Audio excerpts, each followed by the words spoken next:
This is terrifying. I'm your host, Steve Van Metre, and thanks for joining me today. In our lead story today, I just got a terrifying phone call from one of my friends inside the banking industry who said chaos is about to erupt in a major way. I'll show you what's going on and why the banks are starting to panic.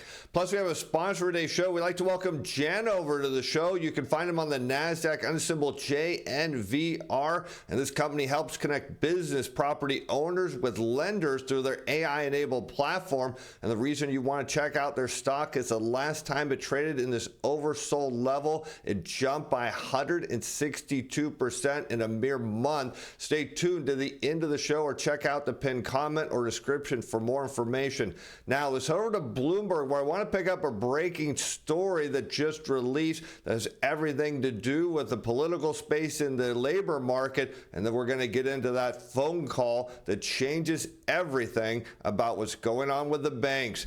So we start out with a headline that Biden tells lawmakers he's running time to end the talk of a swap, that he is not backing down. And this surprises me in a big way, because with 4 months to go, one of the big concerns now is the labor market is starting to fall apart. The question is, will it hold up long enough for the incumbent president to make his run? He says he's firmly committed to staying in this race, to running this race all the way to the end and beating former President Donald Trump. The question of how to move forward has been well aired for over a week now, and it's time for it to end. He's not backing down at all. And yet we just got some information now from the conference board that shows the employment trends index has decreased in June. And this is an issue because we know voters tend to vote based on their wallets, and the more people that head to the unemployment line by the election, well, this could be, of course, the one piece that keeps President Biden from a second term. The Conference Board Employment Trends Index decreased in June to 110.27 from a downwardly revised, and we continue to hear that term, downwardly revised 111.04 in May. This is a leading composite index for payroll employment.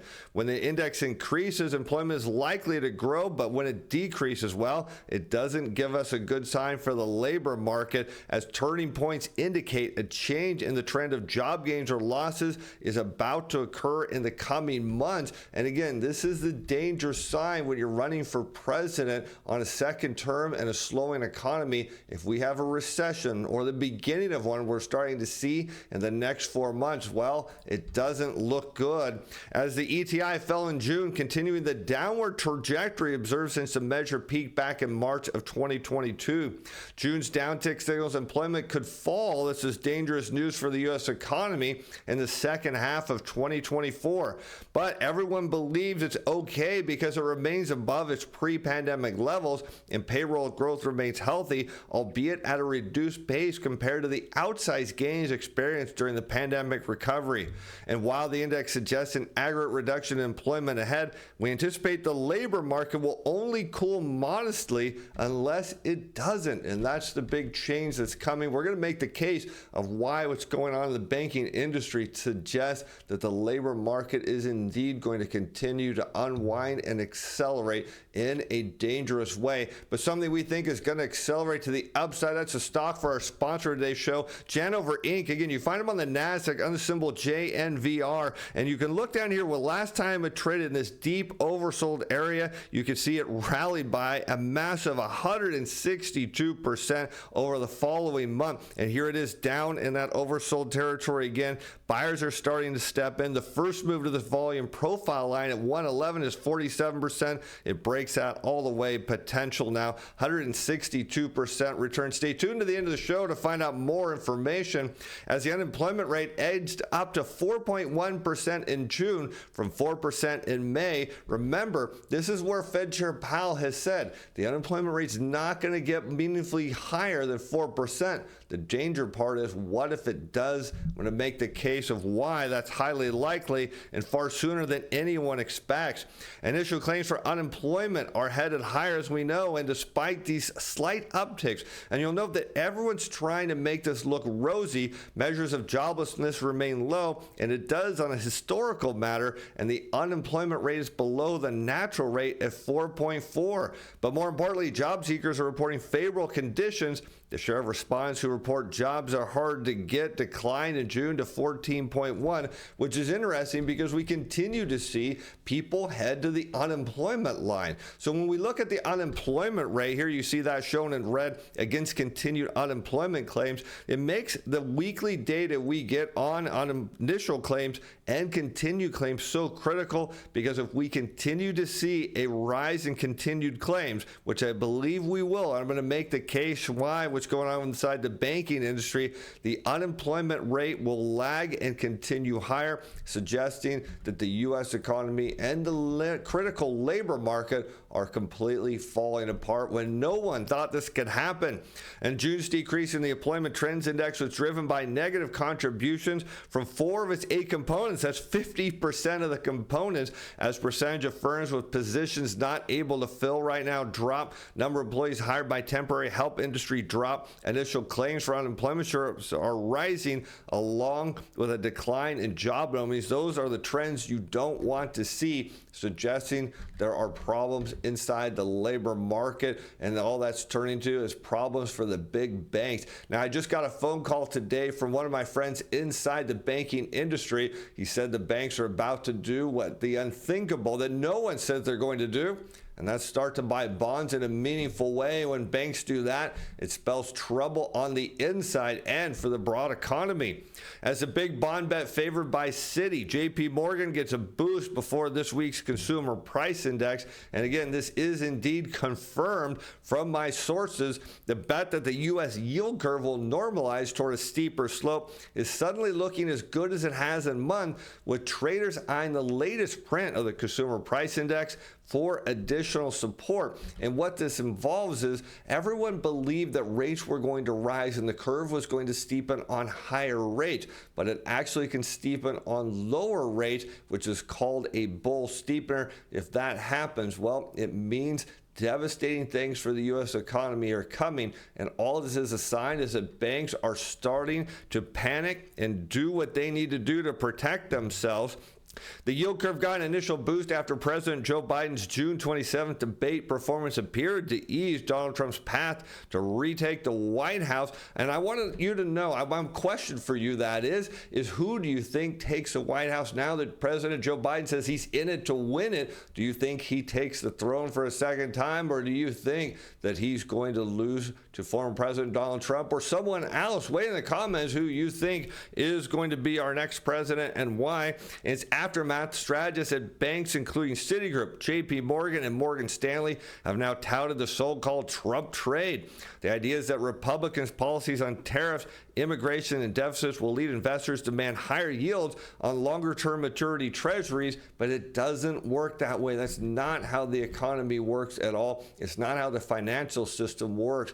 And it all matters now that the banks are starting to buy bonds. And if you say, wait a minute, this sounds exactly like what's going on in China, and interest rates there are plummeting. Well, you've got it right. When the banks turn into meaningful buyers, watch out below. Rates are coming down.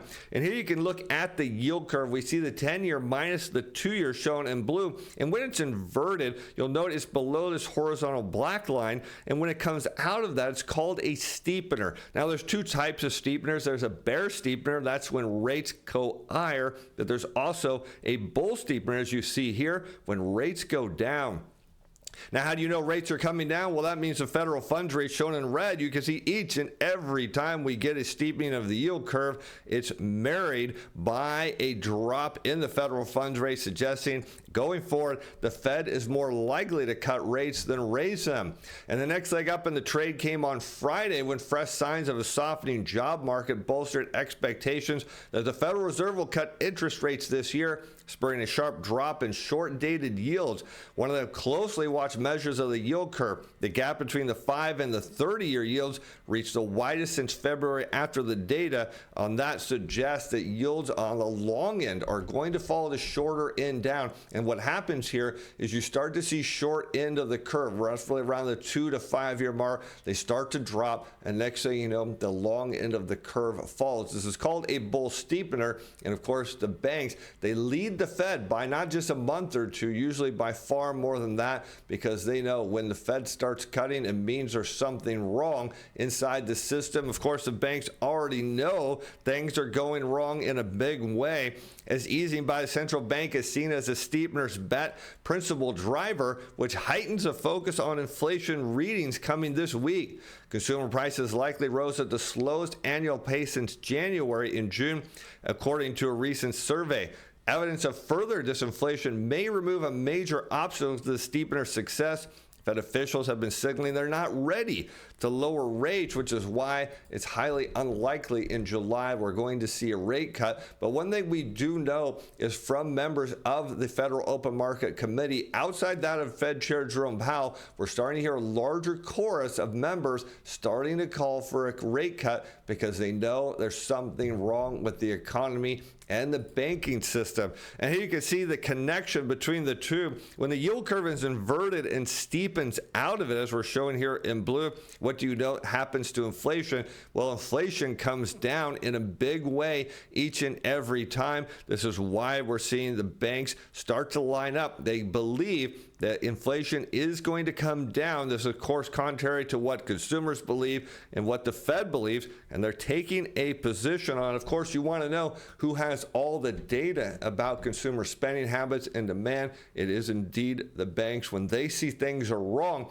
well, it usually means delinquency rates are starting to head higher. When that happens, they start to buy bonds in a big way, because just like what's going on in China, this is important of why we talk about China in the past shows, is rather than lend into the economy, the banks would rather buy the safety of government bonds. We're now starting to see that move here in the U.S. We know that China's economy is on the edge of a recession, and yields there are crumbling. The U.S. soon to follow. And while political developments initiated its revival, a more sustainable move requires the Fed to cut aggressively, and this is what they always do because they use lag data and make decisions based on it, and that would push short-term yields down more than those on longer tenors, producing what traders call exactly what I've been mentioning, a bull steepening move. This happens every time the Fed raises rates. They get their call wrong, and next thing you know, they're not just cutting once or twice, they're aggressively cutting. And you can see why this happens is because we look at the yield curve here, and what the issue is with the banks has everything to do with lending. As we look at the commercial industrial lending data here shown on a weekly basis, all that on a year-over-year rate change in red, what you can note is that when the curve inverts, banks don't make money lending because what happens is the short-term rates are higher than long-term rates, and banks borrow at the short-term, lend at the long-term. They don't make money on the spread, and so they stop lending. But the issue is they still need to back deposits. So as lending growth, demand falls and deposits continue to rise, well, they start buying bonds in a big way. And then what you'll note here is you'll see that lending demand decelerates and crosses through this dotted green line and goes negative. Well, that's on net when money gets destroyed, because banks create money when they lend, but they destroy money when it goes into contraction, which means, of course, they need to buy bonds. You see it just over that dotted green line now. What this means is that lending is about to roll over and head lower. The curve is about to steepen. Banks are doing the smart move because they know all-out chaos is coming. But there's a few signs that the economy is fading to a degree that would trigger an imminent rescue from the Fed, and nor do policymakers seem confident enough that inflation is cooling sufficiently. That's why, again, the July rate cut is off the table. And when we look at a recent jobs and inflation data, we do not see a case for cuts this cycle. Well, it's going to change in a big way really soon. There's certainly risk that this Fed will continue to hold rates at a restrictive level well into 2025. I will bet that's not going to happen. The risk is that we don't get that aggressive bull steepening anytime soon. The real risk is that we're in a recession by the time the election hits. That is, my friends, the dangerous phase we're headed to, and that's the problem, because the yield curve is telling us that the labor market is indeed going to continue to fall apart, because when you get a bull steepening, as we see here, back from the 80s, in every instant, what happens to continued unemployment claims? They don't go down as rates go down, they go higher as rates go down, signaling that the Fed made a wrong move and kept policy too tight and too inverted for too long. This being the second largest inversion in history and second longest. Back the last time this happened, we faced a double-dip recession and massive unemployment. This time, nobody believes the labor market can fall apart,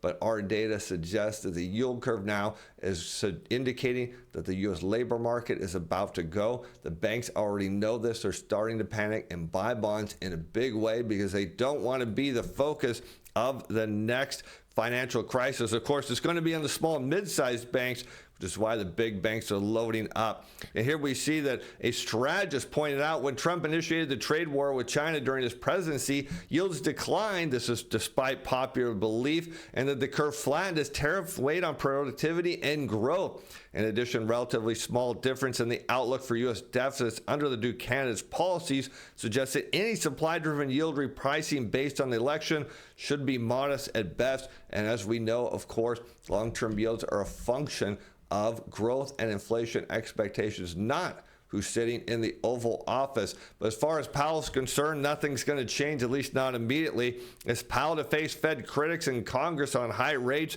and bank rules, and that's coming this week ahead of the late July FOMC press conference, as Fed officials in June pared back estimates of how many times they expect to lower borrowing costs this year, signaling they'll hold rates at a two-decade high as they wait for more evidence inflation is headed down to their 2% target. Powell reiterated that message in comments last week and declined to specify when rate cuts might begin because they're not going to happen until likely September, even though other experts, including myself, say they need to be cutting now because it's almost too late. And we're within spitting distance of that target. All trend lines look good. This according to Mark Zandi, the chief economist at Moody's Analytics. He has called on the Fed to begin cutting rates immediately, in part because much of the inflation stickiness above 2% is due to lagging measures of rents. And what this means is the banks, they already know what's coming. They know the Fed is going to cut, and that is why they're buying bonds. They know the economy's in a precarious situation. They see the data. But there's one company that's poised to grow and take advantage in every economic situation, and that is the sponsor for today's show, Janover. You can find them on the NASDAQ under symbol JNVR. And again, they're an AI-enabled platform that helps connect business property owners with lenders. They do faster, smarter deals for all, for solopreneurs to the world's largest financial institutions. They help businesses find the right opportunities and act on them. And you can find all the information, including their stock symbol, JNVR, in the pinned comment and description below. Let's take a look at Janover. It's the AI-enabled platform that powers faster, smarter commercial transactions. Our suite of commercial real estate, small business, and lender products makes sourcing, evaluating, and closing the right opportunities frictionless, driving better outcomes for all. And from solopreneurs to large institutions, we're revolutionizing the way deals get done. And it's a market ripe for digital transformation because commercial transactions have been left behind. And what Janover does is connect commercial real estate and business owners to financial institutions. And their platform launched in 2012 with a platform for commercial loans. And here you can see they've got a marketplace connecting commercial real estate and business owners with lenders. They can get matched with loan terms from 2,500 or more lenders within minutes. They've got expert guidance, and Janover makes money by taking a fee every time a loan closes. And they're building a world-class AI-first firm in 2024, one that you can be an investor in. They've done over $200 billion in commercial loan applications. They've got over 2,500 lenders on their platform. They have 88 million impressions on their website over the last 12 months. And get this, they're the #1 destination for commercial real estate loan education, empowered by an industry-leading AI. And you can find them on the NASDAQ under symbol JNVR. And one thing we like about them is they've got 58% inside ownership. The owners believe in this company and are holding on to the stock, and they've got no long-term debt, and they're sitting on cash. That is absolutely critical. This company is poised to grow in a big way. And here we can see they reported their first quarter 2024 financial results, and with a business update on their AI-enabled platform for commercial real estate transactions. They saw in the first quarter a 17% sequential increase in revenue compared to with Q4 2023, a 16% sequential increase in small business administration revenue for the first quarter over the fourth quarter of last year. The revenue per transaction increased 10% year over year. 18% of their total revenue consisted of recurring subscription revenue. They now hold $3.9 million in cash and cash equivalents and no material debt or other instruments on the balance sheet, making their stock poised to take off. Let's go back to that chart we looked at earlier in the show. We can see when the stock is traded down here in the 70-cent range in deep oversold territory. You can see in the past it took off in a 1 month period, rallied 162%. Let's look at this. A first move out of this supply zone up to the volume profile line at 111 will be a 47% return. A break of that says is headed all the way up to that upper supply zone and setting up a 162% move in the stock. And here you can see zooming into the 90-day window, it's sitting right down here in the supply zone. We're going to look for buyers to step in here in a meaningful way as the sellers get worked out, setting up again a move right up to that 111 mark, a smooth 47% return as it looks to jump from that lower supply zone right up there into that middle zone where it sat before. And as we zoom into the 30-day window, you can see very clearly here, price came into the zone, buyers jumped in right away, again setting up a move all the way to 111. That would be a 47% return for Janover stock. But as always, with any company we feature on our show, you're under no obligation to purchase their stock. Be sure to do your own research before placing any trades. And with that, I'm Steve Van Metre. Thanks for watching. Thanks for being fans. Bye now.